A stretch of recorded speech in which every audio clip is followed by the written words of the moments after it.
Well, well, well. I thought this time I'd do my message through quick capture. And I see through quick capture, it's pretty speedy compared to my own camera when I do it separate from here. But anyways, I would like to call this one If I Was to Become President Part 2. Now, as I emphasized greatly in the first one, is as far as how the true democracy is, as far as how the only time there's a true democracy is when people vote for their leaders. But in part two, I'm talking about more of the economy. Now, as far as when it comes to resolving issues that help the economy, I will put out, I will get amongst the leaders and help to manage the economy to the full efficient by having mathematicians.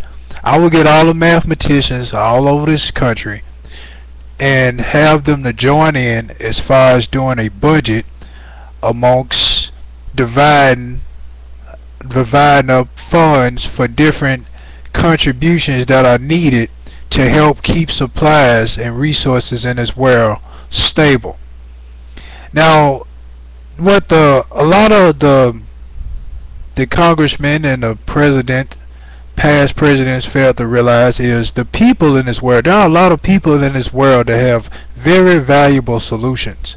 And because a lot of people in this world have very valuable solutions, they don't take the time out to try to dig and reach out to the people and say, hey, anybody who think they has a brilliant solution to help resolve this issue that we are facing as a nation, send it, mail it to the desk, put it on the email site, go online.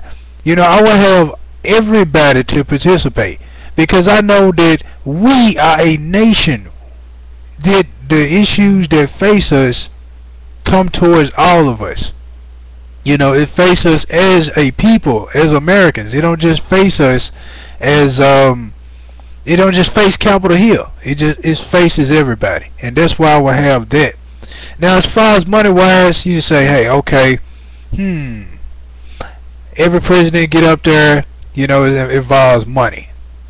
They want to get money and da da da. First of all, let me say this: I don't care for money. The ones who seek after the money and have ambition for the money are the ones that don't have it. Because the minute they get a big lump sum of money, they end up blowing it off and losing it all. But those who do not care for money is the ones that have money, that know how to save money.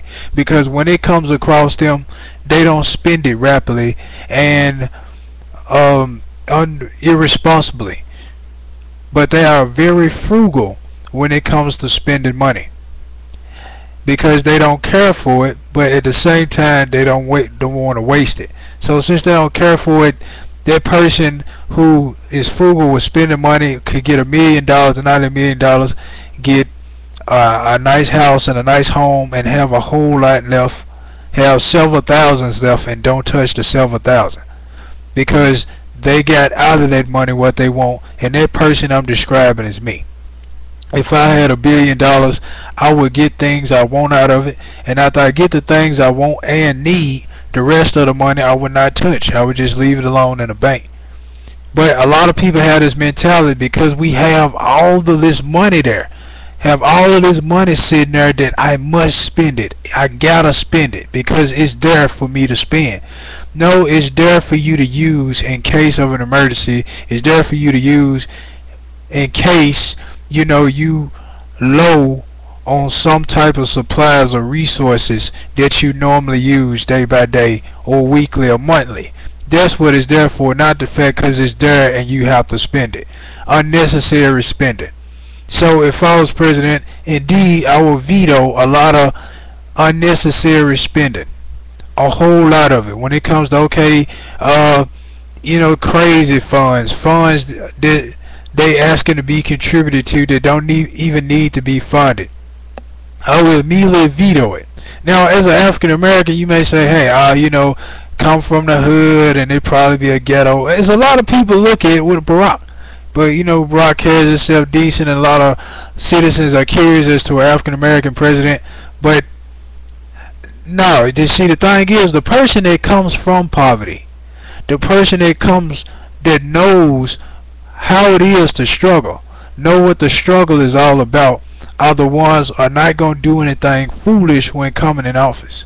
They already know about balance. They already know about sacrifice and discipline because their lifestyle has been about sacrifice and discipline. Their lifestyle has been about struggle. Their lifestyle has been about poverty.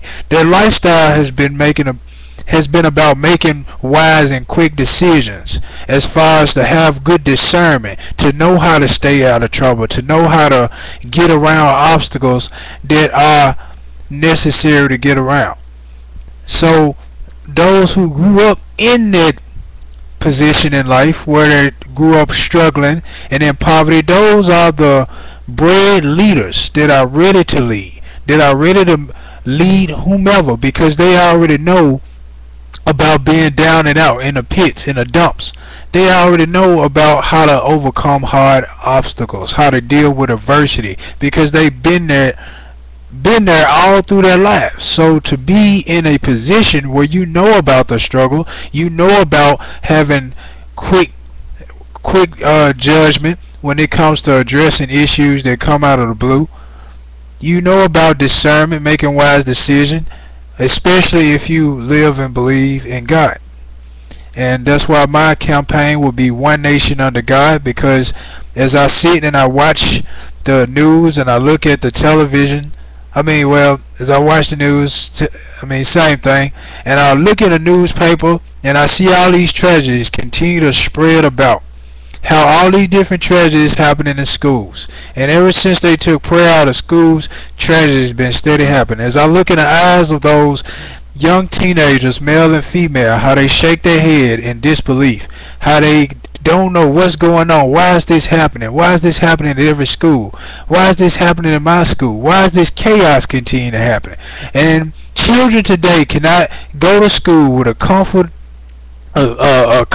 mind that everything is going to be alright at school, because there's so many tragedies happening at school. Children don't know what's going to happen next. They don't know what their classmate is feeling. Is their classmate going to snap today? Does their classmate possibly have a plan to try to kill or take out a specific teacher, or students that's been making fun of their classmate? Do they have a plan to take out their particular student, to try to make plans to kill him? So it's a lot of stuff.